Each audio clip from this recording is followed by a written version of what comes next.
I've been a scientist all my working life, or my gainful working life. My photography work is self-sustaining, but it doesn't pay the bills. So ever since I was young, I had an interest in science and technology, and in particular because of the time it was in the 60s and early 70s, I was interested in the space program. Strangely enough, that's how I got interested in photography, because I had built a model rocket, and I've launched a number of model rockets, and then they came out with a model that had a camera in it, so I bought that, and it took little circular black and white images, and I sort of morphed into photography because I found the darkroom work really fascinating, so I started looking for more excuses to be in the darkroom.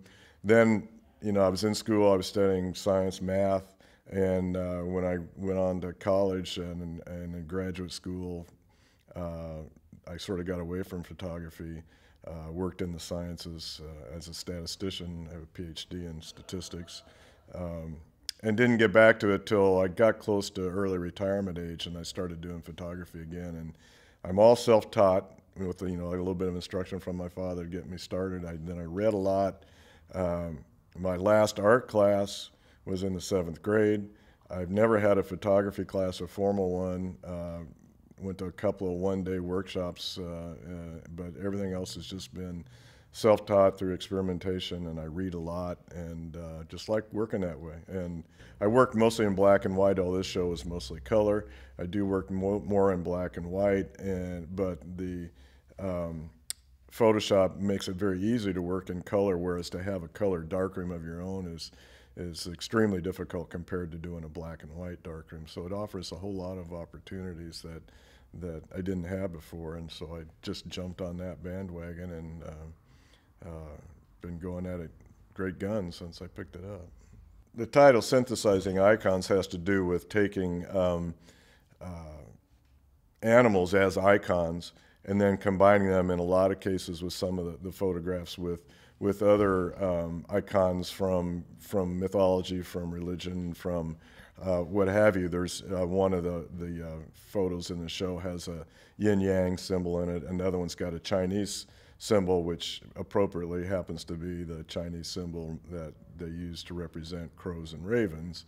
There's a maze in one image, the one called The Secret of the Rookie Wood, and that comes also from some mythology and other applications, and just the fact that mazes are fun, but they're, again, symbols. And so I put all these things together in what I think are interesting arrangements and pleasing visual arrangements, and this show is mostly of crows and ravens because that's the area that I was working in. I was doing a lot of work with crows and ravens, straight photographs, not these composite images. But and then that morphed into the work with the composite images with the crows and ravens, and then I started just gradually, recently, working in other animals as well. There's the buffalo or bison mandala that has a number of different animals, and most of these animals, including a large number of the crows and ravens, the photos were taken in Yellowstone National Park, where I live. And that's where you see the bighorn sheep and the elk and the bison and what have you. Well, crows and ravens have a long history in mythology and religion and just in culture in general, and it varies depending on where you are in the world and what time period you're talking about. In medieval Europe, for instance, early on, crows and ravens were seen as beneficial birds because, for one thing, they're trash birds, and so when people would throw all their garbage and stuff out in the middle of the street to wash away, and at night that was how they dealt with a lot of their sewage issues, and the crows and ravens would come in and clean that up. So they were seen as being a functional part of the urban ecosystem, so to speak.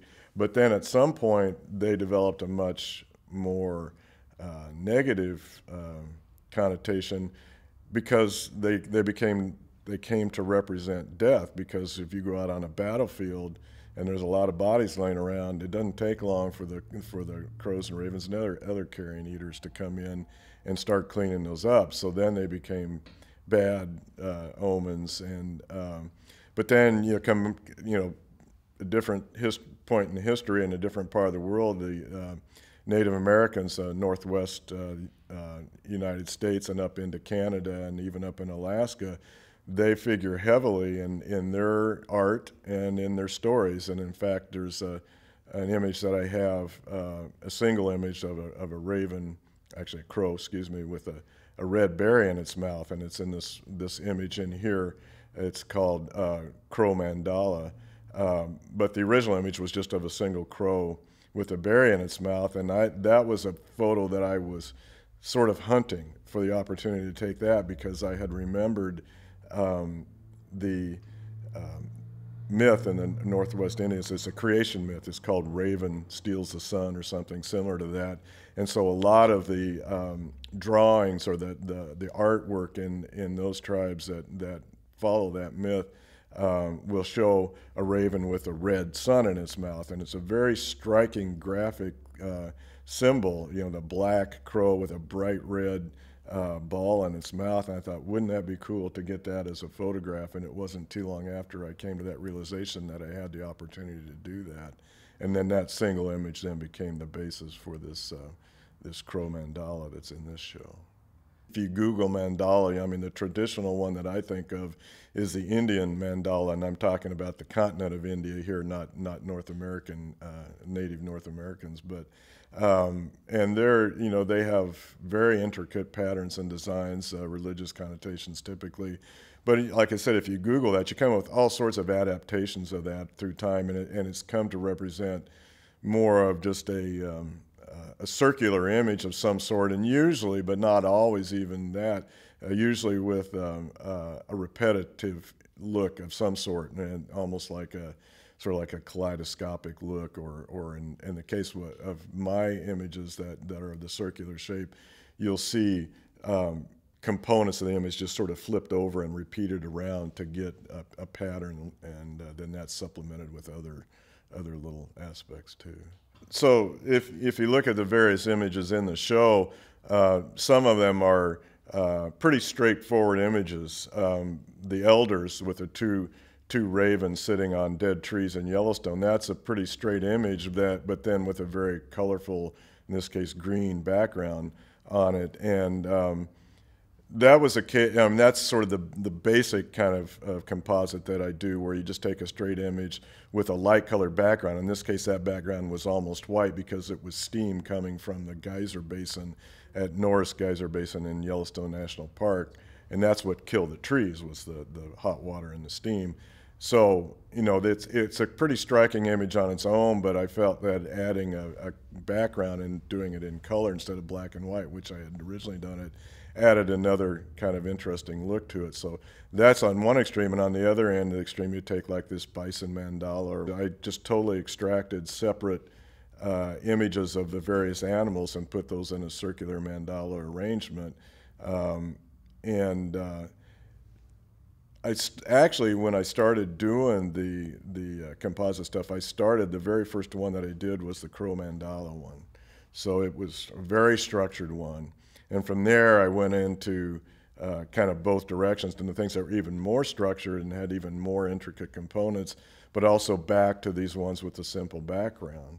And another one that's a little different, that's not pattern-based at all, is called Night Moves, the one with the blue background. And that one, I had an idea.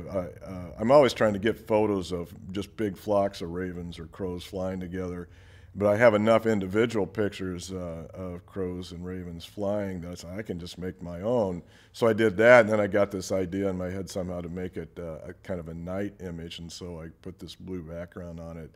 It's like they're flying in front of a hazy moon or something.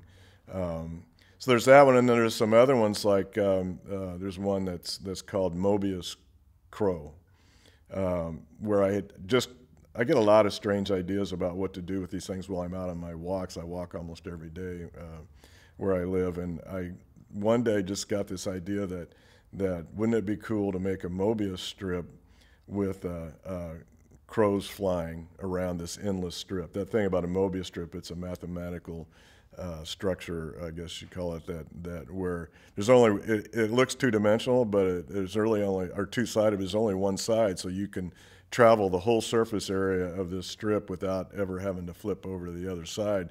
So I just, for grins, I did that, and I put this together, and I was pretty happy with the Mobius strip with the crows on it, but I thought, I could just put that up on a piece of paper, but it really seems to need some sort of a background to go with it. And I just started working with it, and after a few hours, I just sort of started adding things, and it ends up being something totally different, something that's not even necessarily all that focus. I mean, there's still the main focus is the Mobius strip, but there's this other whole story that has to do with the cycle of life, which sort of relates to the infinity of the Mobius strip, because in that photo you see a dead tree stump on a pile of dirt from a construction site, and the background of that is actually smoke from a forest fire that I fought when I was on a volunteer firefighter for a few years. And then on the bottom part, there's the color is brown, but it's actually a burnt log that was the result of a fire. And then there's another tree. It's a bare tree. At first, it looks like it's burnt, but if you look at that closer, it actually has buds on it. So that's the cycle of life starting to repeat itself. So it goes from life to death. A lot of these, it's like, you say, oh, what a cool idea. How did you come up with that? My best answer, though, the most honest, is I don't have a clue how I did that. I just sit there at the computer, and like I said, I have a little bit of idea. I want this Mobius strip, but then it needs something else. Well, what else does it need? Well, I have an archive of thousands of photographs of just textures on walls that I've taken. The one it's called The Roost, which is a montage of a bunch of crows sitting on power lines. And then the background of that is something that I created from just these photographs of textures. One of them happens to be a photograph of a piece of cardboard in my garage that I pin up. When I print these photographs, I pin them up on this cardboard in my garage, and then I spray them with several coats of varnish to protect them before I mount them on these boards. And once you put up enough different pictures up there and the edges overlap, you get this pattern of square kind of overlapping shapes, lights and darks. So I photographed that, and you'll see that in that image. And then there's a circular pattern in the middle that looks a little bit like it might be the sun or something solar shining there. That's actually the lid off of a trash can in a park that I happened to be staring at one day while I was eating lunch, and saw that pattern and thought, might be able to do something with that someday. So I have this whole collection of images like that, and it's just a matter of, I have the main thing that I was working on, whether in that case of the roost, it's the crows on the lines, and I just say, need to put that on something besides a plain white background. So I start going through this collection, and I might try 5, 10, 15, 20 different things, and finally something that looks pretty good. And then maybe I'll add something else. And one of the tricks of any kind of work like this, and it's a trick that painters and any other kind of creative artist has to deal with, and that is, how do you know when the piece is done? And when do you stop adding stuff? When do you stop tweaking it? And again, it's hard to say that, here's how you can't say, here's how you know it's done. You just have to kind of feel it, and you know it's there. The pyramid in the one called Caravan, the pyramid with the brown foreground, and it looks like a cloudy sky. That's actually a close-up photo of part of a sculpture in the Seattle Art Museum, where there was a sheet of metal, that's the brown foreground, and then there was a vertical piece of lucite, translucent lucite, that had scuffs and stuff on it. And behind that was something else. I'm not even sure if it was part of that same structure, but it was triangular shaped, with a light behind that was shining and casting this shadow onto the lucite. So I took that photograph and was staring at that one day and said, that looks an awful lot like a pyramid. I need some camels or something in front of it. I said, well, I don't have any camel photographs, but I can do crows. So I put crows in there and called it Caravan. I could have called it Crowavan, I suppose, a play on words. But one of the unique images in this show, in sense that it's probably the least structured geometrically anyway, or obviously geometrically, of any of these is the one called Conjuring Freedom, and it has actually it's one crow and one raven looking into a ball, crystal ball, sitting on top of a big book. And the way that came about was one of the inspirations for doing some of these circular objects or circular images is some of the work of M.C. Escher. He did a lot of mandala-like patterns with different animals sometimes in them. But he also has done a couple with a crystal ball, and the most famous is one, I don't remember what the name of it, but it's his hand holding a crystal ball, and then in that ball you see his reflection. And I thought, I wonder if I could do something like that ball on a computer with a photograph. And so I studied up on that,